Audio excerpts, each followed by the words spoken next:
And good morning from the UK. Late tea time podders as Dave Tindall's frozen again. We're having trouble with DT's technology this morning, but he's frozen as we speak. We will be able to hear him though, I do believe. But he's just changing his settings there. But we're back with you. It's a major. It is the US PGA major at Valhalla.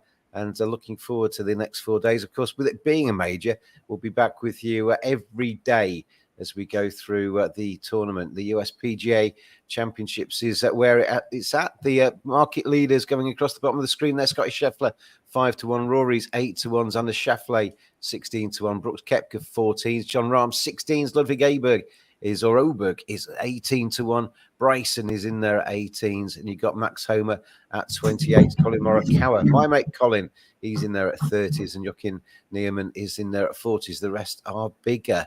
DT is finally moving on the screen in front of me. Very nice to see you, DT. It's been a while since last night when I saw you last, but that sounds dodgy. Anyway, it's very nice to have you with me, and looking forward to this one. Obviously, a major, as I say, we're back in every between rounds as well, but majors are always special, aren't they? They are. I feel like doing police squad and sort of pretending. Don't do that to me. Second of the four. We get one a month from April. So here we are in May for the USPGA. I've heard people, respected friends who are really into golf, say this is their favourite major, which I can't quite work out. But not that it's not great, but I think there are other better ones. But it's a major. I mean, without dismissing this podcast entirely, it's obviously a major, so it's special. But I wouldn't put it beyond the Open in England. I wouldn't put it beyond the Masters. I'd say it's probably about level with the US Open. Yeah, I suppose people say it's got like a better field than the Masters because it's everyone's there. They'd have to explain themselves. It's not I can't quite see it, but a great event anyway. But don't get me wrong, I will be watching pretty much every ball hit as we go through the next four, and obviously plenty of markets available. As it's a major, you get special different markets as we go through. Got some questions already from our viewers. And Palmy, hello to you, Palmy. He says, "What's the predicted winning score? Been hearing 20 under. Surely not. Would be poor for being a major." He says, "What would be your score predictions for the winner?" Well, when Rory won here, he shot 16 under. That was in 2014. I've seen a couple of people who are kind of on site, who are into their betting as well, who've predicted around 15, 16 under. There's a load of rain in the build-up. So I think it's going to be soft on day one, maybe good scoring on day one. But they tend to be able to control it, don't they, with pin placements and moving tees around. So, yeah, I'd go 15, 16 under as a guess. Yeah, it tends to be if the leaders start to tame the course, the course bites back and tames the leaders, isn't it? Chris Derube. Hello, Chris. He says, "Hi, fellas. Michael Block, wire to wire." I was going to mention Michael Block. I was watching some stuff and this morning because he was fantastic last year. He was the story of the event last year, and he's a massive price. If you're backing him, Chris, you're going to get a good amount on your betting slip. But he surely can't star 2 years in a row, can he? I wouldn't have thought so. You can probably do to make the cut, maybe, is a more realistic thing about him. But he's going to have good memories of it, and the crowd will recognise him. So, yeah, he'll that was his moment in the sun, wasn't it, last year? So whether he can kick on, I mean, it is an event where you do get past champions, sort of. Well, not that he's a past champion, but those who played well in it before, sort of feel it come to life more than not just because it's a major. This particular one, if they played well in this one, remember Rich Beam who won it as the Sky commentator as a shock, 200-1 outsider in 2001. He now plays every year, hardly playing recreational golf now. Sometimes he's turned up and made the cut, so some sort of magic goes on. So yeah, maybe Michael Block can get into the weekend, but I can't see him winning. Put it that way. hello to Stephen Ford as well, who sent a message in asking for first round leader tips. We'll get to that in a second, Stephen, as we go through. But so before we get any further, switchwatersupplier.com are our sponsors for the Late Tea Time podcast. Always thank you to them for their support of the Late Tea Time podcast. And we'll see a little bit of an advert for them as we go through today. But anyway, DT, I've read out the top end of the leaderboard. All of the big names are at this event this time. And should we go through them? See, I mean, I was actually, just before we came on, I was watching Tiger's press conference from a couple of days ago. He's there. Hilly course, though. He says his game's not quite there, but some people's games are very much there. Rory is playing well. Won last week. Scotty Scheffler seems to win every time he actually hits the course. They're the big two, aren't they? Yeah, and both of them have got kind of these external factors hanging over them. Well, not hanging over them. Scheffler's become a new dad. That's hardly hanging over him. That's a wonderful thing.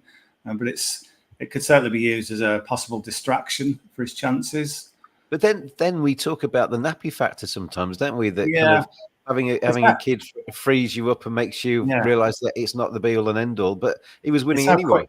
It's how quickly that kicks in, and how can it? What can it do to him? How can it kick in further? He's already playing beyond, kind of beyond belief. So I had a little bit of a thought that it could slightly distract him. But one thing I was interested to read was he got to the course on Monday to get the practice in. He knew bad weather was coming in on Tuesday, so we got here on Monday, and he said basically, I think he kissed his boy on the head, new baby boy, and said, "Dad's got to go and do his job," kind of thing. So he said he's strongly, he's got this strong belief that, I'm going to do it for my son, and the best way I can do it is go off there on Monday morning, get prepared. He said, I'm not going to jet in on Wednesday night. If I'm going to do this thing, I'm going to do it properly. So I would suggest I don't expect Scheffler to be distracted. I'd imagine there's been quite a few fathers in the past who have added a couple of days to work trips to kind of get away from the household, not because they don't love their new child, but because it's quite a good way of getting away from the screaming baby in the middle of the night. So Scotty might have actually just kind of escaped a little bit and got some good night's sleep. It might actually do him good. Rory, though, his relationship's broken down, hasn't it? And it's kind of sad. That is hanging over him. Obviously, nobody wants to see that. But I was speaking to you last night, and in the past, that has actually spurred him on. Well, there was the thing, wasn't there, with Caroline Wozniacki, the tennis player, that he was about to get married to. I think they'd sent the invites out, hadn't they, and everything, and then he got cold feet, called it off. And this was a couple of days before before Wentworth, PGA at Wentworth, and he won it. And you thought, if ever anyone had an excuse to feel the head was scrambled, that was it. And now, obviously, he's sent the papers to this court in Florida. Obviously, he hasn't just woken up one morning and done this. This must have been on him for ages, and yet now it's sort of almost remarkable that he won by 5 last week, because this isn't just fresh. He's been playing with this going through his head for, I imagine, a long time. So, that idea that the golf course is a sanctuary sort of thing might just be kicking in with Rory. And as I say, he's got this past record of being able to just sort of separate private life and golf. I don't know. I've seen it in other sports, to be honest. I've seen other players kind of have this big thing hanging over them. There's the thing with the Leeds player, when at Lee Bowyer, he had that what was it? That case hanging over him, and he was brilliant during it. Yeah, absolutely brilliant. And then it's almost like when it was resolved, then he sort of went, sort of breathed out. But so it's almost like if you're on the golf course, tennis court, football pitch, whatever.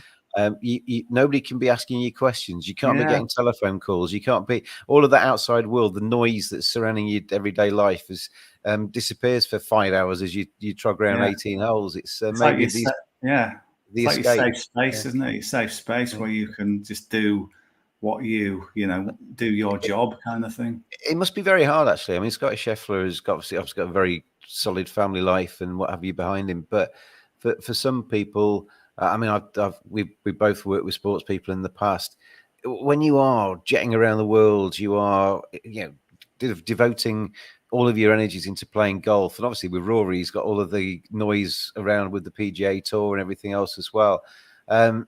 Devoting enough time to a relationship is probably not easy, is it? So we wish him well anyway. We wish Scotty well with his new child. We wish Rory well with his life as well.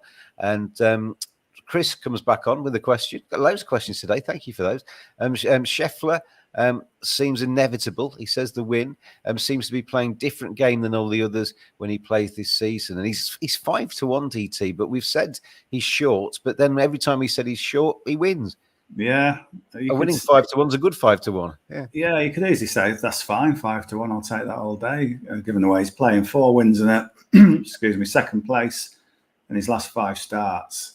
I suppose the only if you're not buying into the distracted thing, at least in a practical sense, he has said that he hasn't quite prepared as well for this one. He hasn't, he's not touched his golf clubs as much as he might have done in the build-up, but he's playing so well. Did he really need to? Did he really need to get in those extra hours? I think he's just kind of surfing the wave, isn't he? So you could argue 5s.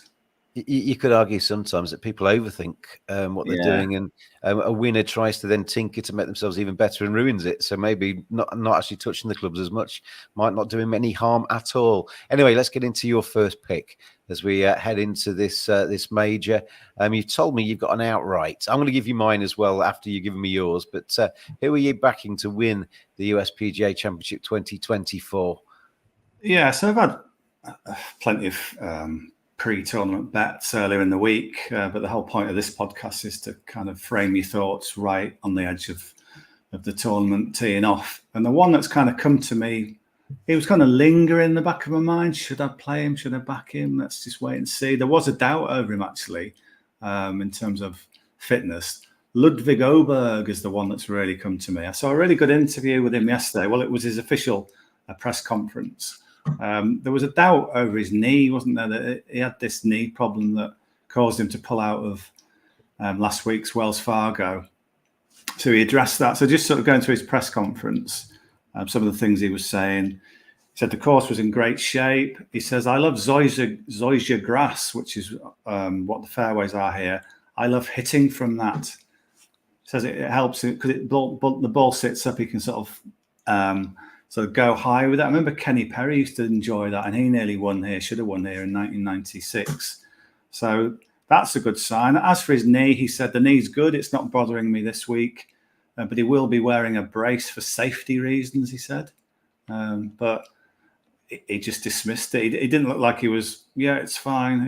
He just thought, it's fine. So you got to believe him that it's not a problem. His caddy. Can you see that, DT? Can you see that? The name. Have you written down his name as well? Is that your one as well? I've backed him too. Oh wow! And we haven't even spoken. We've not spoken about this at all. But he's the one I've picked out to back this week. It's like you're showing you're working on Countdown that you picked him as well. He also said his caddy Joe was on the bag of Ricky Fowler here in 2014 when Fowler had a top 5. And then he said that the wet course, it's a load of rain in the build-up. He says the wet course will suit his game. He says he hits it high and long, and the zoysia grass helps promote that. And he just adds, I love playing tough golf courses. If you watch his demeanour, he's got the perfect temperament for everything to do with golf. He's just not phased. We saw that on his debut in the majors at the Masters where he was runner-up. He's a big hitter. This is just his sort of golf course that you can see him having a really big week. So great each way bet, and he might win. Hopefully, he's not got any bruises, any scars yet, has he? He's young. He's basically everything's going his way. He's stormed himself into the Ryder Cup.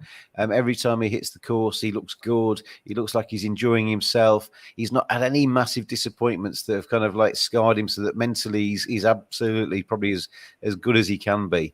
And it's surely just a matter of time before he picks up a major tournament. And why can't it be this week? That's my thought process. Yeah, why not? If there are these sort of nagging doubts over some of the big market leaders. If he's up there, don't expect him to go backwards. He's got, as you say, no scar tissue at all. So, all aboard. I think you can get 20s in a place, but quite a lot of 18-1 around. Yeah. So Ludwig Oberg is our man then. Both of us independently have come to that conclusion. Probably completely wrong. Gamble responsibly. Go your own way if you want to. But Ludwig Oberg is on both mine and DT's betting slips. Anyway, I mentioned switchwatersupplier.com earlier. Thank you very much to Graham and the team there for their sponsorship of the Late Tea Time pod. This is, if you're a business and you'd like to save money on your water bills, this is what they do. All golfers want to stay away from the water. That splash as your round sinks beneath the surface is never a good sound. But golf courses rely on water to keep those fairways and greens lush. For that post-round shower or the clean glass at the 19th hole. Golf courses, indeed most businesses, spend way too much money on their water bills. Switch Water Supplier can cut your water costs and help your business save money. Register now at switchwatersupplier.com. They will do all the hard work and get your business the very best price for your water supply and claim money back if you've been overcharged. Switchwatersupplier.com. Switching made simple. Switching made simple, switchwatersupplier.com, the sponsors of the Late Tea Time podcast. Plenty of golf courses out there, use loads of water. If you've got a golf course and you'd like to save money, get in touch with switchwatersupplier.com. Anyway, back to the US PGA. We've had the outright, we both agree, which is dangerous. And we are now looking ahead. And you mentioned to me prior to going live, that you've got a few to miss the cut. I did that. To make the cut, yeah. We don't want to back into, we did this last time at the Masters and had some success with it. So we're going to go again, DT. Yeah, I think we had a 10-1 acca at the Masters, which looked like it was maybe going to go under, and then it just revived at the end, and we snuck all our players through, so that was good. So when you say we snuck them through, we hadn't got anything to do with that. It was their skill that snuck them through. Yeah. We were cheering them on. Hopefully they felt that benefit. Every interview you read or every interview you see, everyone says this phrase: it's a big boys course, it's a big piece of property. This, it's going to suit big hitters. That's even more the case with the rain making it play even longer. So the theme of this make the cut market is big hitters. I'm watching Tiger's press conference. He last played this course in 2014, but he's played it before that as well. And he says there's been times when he's gone to Valhalla. There's one hole he mentioned where it used to be a 2-iron off the tee, sand wedge flipped into the green, and he says it's now a driver and a 5-wood. So they've lengthened about 8 of the holes there. It's got a bigger course, hasn't it? Yeah, Tiger won in 2000. But now it can play over 7,600 from the tips. So, yeah, you need to be hitting it a long way. And I think they hoped, ideally, that they'd have good weather to dry it out a bit and make it sort of ping off the fairways a little bit more. But we've had all this rain. So, big hitters to rule the roost. So, I've got I think there's about 11 of them in this one. There's a lot of obvious names. But then they just keep building it up. And is Rory one of them? Yeah, Rory's one of them. Yeah. I mean, the way he hit it last week, he said he's got a driver now that he's hitting the best off the tee in quite a number of years. So he's really happy with the old big stick. So he goes in. I don't know if you want to jot these down or you're on odds checker or. I'm writing them down, but I haven't got the prices. Okay. So I haven't got the price in front of me, but it doesn't really matter. You just got to click them on. If you go to odds checker or just click on the name on any website. Let's see if I can do it. 1 sec. You keep talking. Yeah. So Rory McIlroy will be the first one. Some of these will be heavy odds on shots.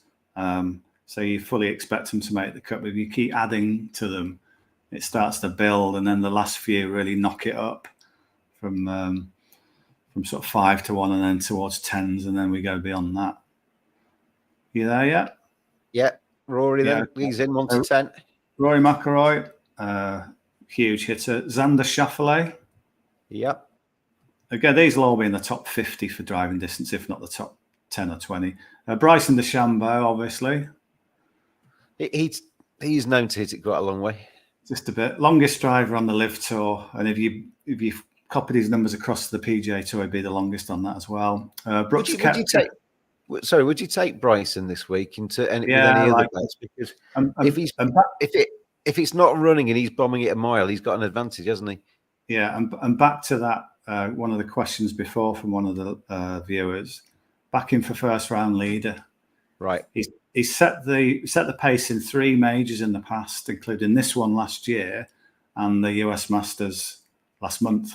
So he's a good first round leader better. So yes, DeChambeau to make the cut. Yeah. Brooks Koepka, loves these sort of courses. Won 3 times, USPGA triple winner. And it's another classic PGA course that he should thrive on. Ludwig Oberg, obviously, we both like him, so he goes in. It'd be a shame if he didn't make the cut, wouldn't it, after we backed him? Yeah, that wouldn't be good. John Rahm, fairly obvious. Yeah. Joaquin Niemann, the Chilean, slighter frame, but hits it a mile. One of the longest drivers we'll see this week. Justin Thomas, who's a Kentucky native, so he's got all the local crowd behind him. Big hitter. It's his hometown, isn't it? It is, yeah. So that bodes well.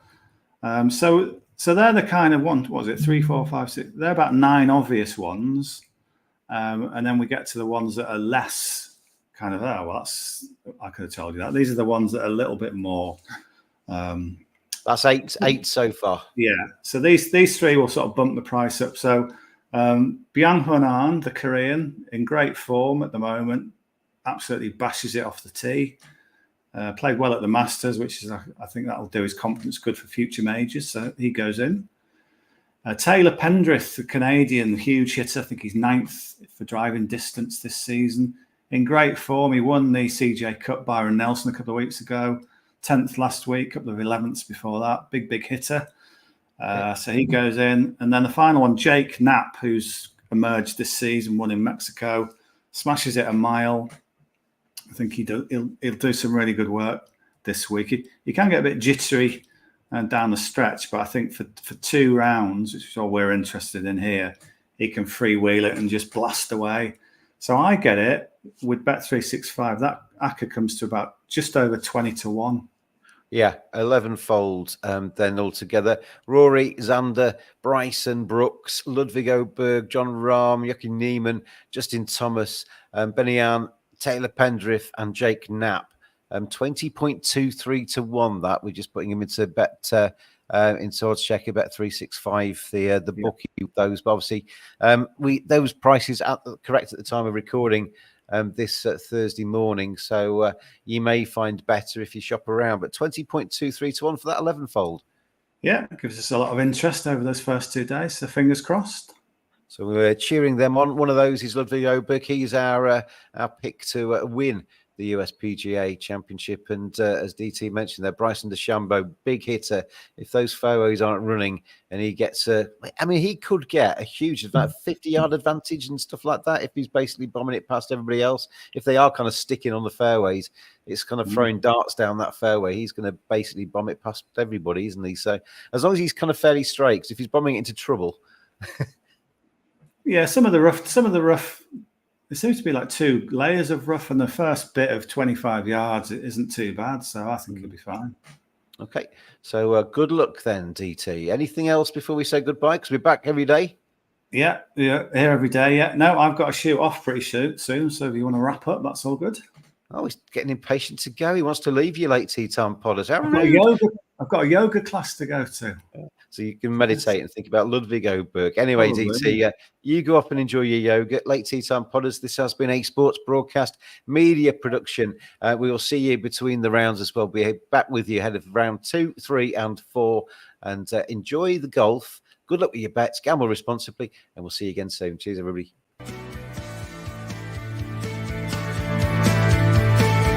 Always gamble responsibly. Visit begambleaware.org for more information.